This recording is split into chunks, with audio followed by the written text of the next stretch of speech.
out and collect everybody's phone. So now it's just your word against a billionaire. You're gonna lose. Read this right there from that young man. Yeah, nah, this is a real issue. And I think Diddy's lawyers are right when you're talking about somebody who's not, supposed to not be able to be accessed in this way. And that's super scary. If he, in fact, woke up with a knife to his throat, I mean, that's... You know that feeling when you wake up in the middle of the night and your body just knows something is wrong? That cold sweat running down your spine? The room feels too quiet, like the air itself has stopped moving. Now imagine that same feeling, but it's not a nightmare. It's the sound of a homemade blade slowly scraping across concrete, inch by inch, getting closer to your cell. And the man holding it isn't some random inmate looking for trouble. He's a messenger. And the message is crystal clear. Nobody forgot Quad Studios. That's the reality for Sean Diddy Combs right now. Locked inside Brooklyn's most infamous detention center, MDC Brooklyn, a place where the walls don't just hold people, they hold history. History that never fades. The memory of Tupac Shakur bleeding out in that lobby after being shot 5 times is still heavy. The memory of Biggie Smalls slumped in his car just 6 months later, hit with bullets in Los Angeles, still feels raw. The men sharing space with Diddy didn't just live through those times, they grew up on those stories. So when that blade pressed against his throat in the middle of the night, it wasn't random prison drama. It felt like payback, a long overdue bill from 1994. And the crazy part, the world thinks Diddy's biggest problem is his current legal case. But the past is clearly still knocking. That's just the start. The real story is much darker. 2 hip-hop legends never got justice. And Brooklyn always collects. We haven't seen the indictments yet. There's been some time lag. I suppose it will take some time to go through all the forensic, Know that footage 50 Cent recently blurred out? Yeah, that one. The clip where Diddy looks like he just saw a ghost isn't some random prison moment. That's a man who knows exactly why a blade ended up at his throat. His eyes darting fast, shoulders tight, body braced like he's waiting for impact. His voice cracking when he reportedly begged for a transfer to New Jersey says it all. That's not just panic, that's recognition. This is the same Diddy who once ruled New York private jets, custom everything, acting like the city belonged to him. Now he's waking up on a steel slab in an 8x10 cell, staring at cinderblock walls, surrounded by men who grew up during the East Coast versus West Coast War. Men who remember Quad Studios in 1994. Men who, according to sources like Charlamagne Tha God and 50 Cent, sent a clear message. Next time you won't be so lucky. And if that sounds like prison talk to you, then you haven't been paying attention. Because this was never just about the current charges. The second that blade touched his throat, the second that footage leaked, everything changed. This stopped being about legal battles. This became about survival. In the streets, the word is simple. Brooklyn's inmates aren't just locked up, they're watching, remembering, and settling old scores. In a place like MDC, Brooklyn, called hell on earth by many, money means nothing. This is the same jail where R. Kelly and Ghislaine Maxwell learned status doesn't protect you. A shiv at your throat isn't an accident, it's a statement, it's a verdict. And for Diddy, that verdict feels final. That footage ended up going to 50 Cent and his production company, and it's kind of the centerpiece. Sold to them. Yes, was the centerpiece of the documentary. So watch this particular scene, because this is where a lot of people feel Diddy really screwed over someone that he should be very... Now let's talk about that 50 Cent leak, because that's where everything starts to crack open. The footage shows Diddy looking like a man who just realized his past isn't catching up, it's circling him. Head low, eyes scanning, posture screaming, the clock ran out. And the timing couldn't be worse. While the public was focused on the trial, testimony, rumors about luxury assets and offshore moves, something darker was building behind the scenes. That's where Gene Deal comes in, a man who was deep inside Diddy's circle for years. He dropped claims that shook hip-hop to its core. According to Gene, Diddy wasn't just near Quad Studios the night Tupac was shot.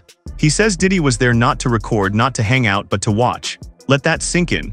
November 30, 1994, Tupac pulls up to Quad Studios to record a verse for Little Sean. Instead, he's robbed and shot 5 times, left bleeding in the lobby. Gene claims Diddy was inside the building, sitting in Jimmy Henchman's office when it happened. Tupac allegedly owed money, and Henchman wasn't someone you negotiated with. Gene says Diddy stayed put. He didn't leave. He didn't rush to Biggie's session. He waited. Then the elevator doors open. Tupac steps out, wounded, barely standing. Gene says Diddy's people were right there watching. Tupac looked up at them, and in that moment, everyone knew what time it was. That was the spark that really started the war. the moment Tupac decided the East Coast was the enemy. And according to Gene, that was also the moment Diddy's fate was sealed. How many people he affected negatively, that was his trade-off to gain what he had. His former bodyguard, Gene Deal, said he seen him doing a ritual where they dove. What is that? And I feel like it's being overlooked because they see him doing the dance moves with the baggy clothes.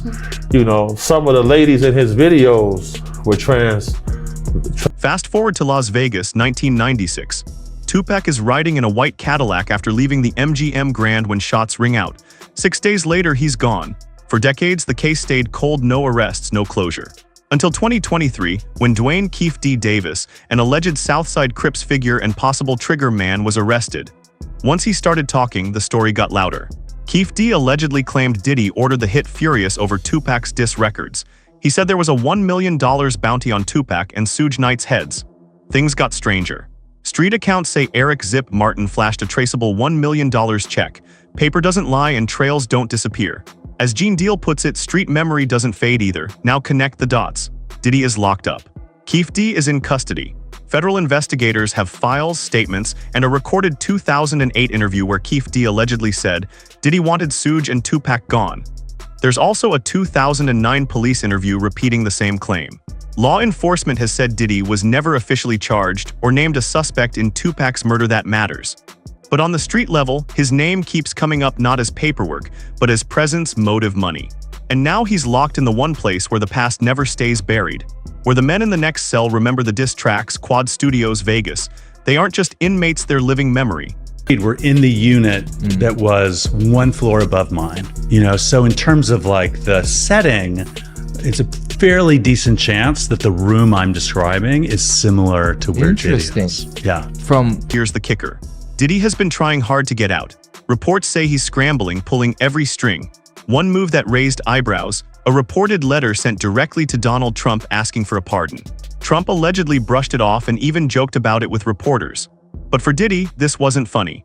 When you're facing years in a place like MDC Brooklyn where stabbings happen in plain sight, systems break down, days pass in darkness, desperation takes over. Pride disappears. You do whatever might buy you an exit. That includes selling assets fast. His private jet, once worth around $30 million, suddenly gone sold, re-registered overseas in San Marino. On paper, it looks like business. To others, it looks like someone cleaning house. But here's what most people miss. While headlines call this another fallen mogul story, the real drama is off camera. MDC Brooklyn isn't just a jail, it's a pressure cooker. Diddy is right in the middle. That blade at his throat wasn't random. It was a message. Brooklyn doesn't forget. The men locked there have long memories and nothing but time to talk, time to connect dots, time to decide how they feel about the man sharing their air. Diddy isn't just another inmate. He's a symbol, and symbols draw attention. He's the guy who, according to Kirk Burrow, pushed Biggie to go to Los Angeles even when Biggie didn't want to. The guy who, according to Gene Deal, refused extra security that night. The guy who, according to some, helped line up that final trip to the Peterson Automotive Museum. And when Biggie was shot, silence. The same silence after Tupac was jumped. The same silence after federal raids. The same silence around allegations of control, recordings, and power dynamics in Cassie Ventura's testimony. Every time the heat rises, the response is quiet. Now that silence is louder than ever because MDC Brooklyn is a graveyard for reputations, careers, and legacies. Well, I mean, inmates have procedures all the time. I mean, you have folks there with cancer, you have folks there with, serious other chronic diseases. And sometimes it does require individuals to have surgery even while they're on pretrial. Diddy is reportedly in special housing for protection. But let's be real. In a place where people get hurt in their own cells, where the government has paid millions over bad conditions, where power outages leave inmates in darkness for days, protection doesn't mean safety. Diddy knows that. That's why he's pushing for a transfer. That's why his team keeps appealing. And that's why the 50 Cent footage isn't just chatter, it feels like a warning. The streets are talking. The message is simple, time is running out. Why keep him locked up if he's supposedly not a flight risk? Why deny bail when he has multi-million-dollar homes? Why hold him in a dangerous facility unless there's another reason? Unless investigators are waiting, letting pressure build, letting old ghosts knock louder, waiting for the walls to close in until he cracks, talks, gives them what they really want. A link, a name, a connection to Keefe D, answers about Tupac. A confession born from fear. Because this isn't just about adult entertainment charges, that's the surface. The deeper play, insiders claim, is something much darker, and one name keeps coming up in sealed conversations. Keefe D, the man accused in the Vegas shooting, who in a 2008 interview allegedly said Diddy wanted Tupac and Suge gone with $1 million offer behind it. Officially, police say Diddy was never a suspect. But never a suspect doesn't mean never discussed. And in old, layered cases like this, that gap is where the truth hides. It's probably leaning towards guilt. Now, on the racketeering, I agree with you that the predicate acts may be found, but that's not all they need. There's an ultimate question. The first question on the jury verdict form is, do you find him guilty or not guilty of racketeering? Before you even get to the predicate acts, which you only get to if you find guilt, they could just be hung up on that question and say, this guy's not Tony Soprano. I am not convinced that I even want to. Here's the reality. Appeals, pardon letters, asset sales, none of it may matter. While the public stays distracted by headlines, the real movement is quiet in the background. Keefe D's trial hasn't started yet, but the feds aren't waiting. They're listening. Insiders say Diddy's time in prison isn't just punishment, it's leverage. When you're locked in with a target on your back, when every day feels uncertain, when men whisper about Quad Studios and Vegas 96, something changes. People start talking, investigators know that. That's why they're keeping him exactly where he is, isolated, exposed, under pressure. Because when fear beats loyalty, bargaining begins. The only question is who's ready for it. One thing's clear. Diddy isn't sleeping easy tonight, and neither should we. If you found this breakdown intense, make sure to like the video, subscribe to the channel, share it with someone who needs to hear this, and drop your thoughts in the comments below. Stay sharp, stay curious, I'll see you in the next one.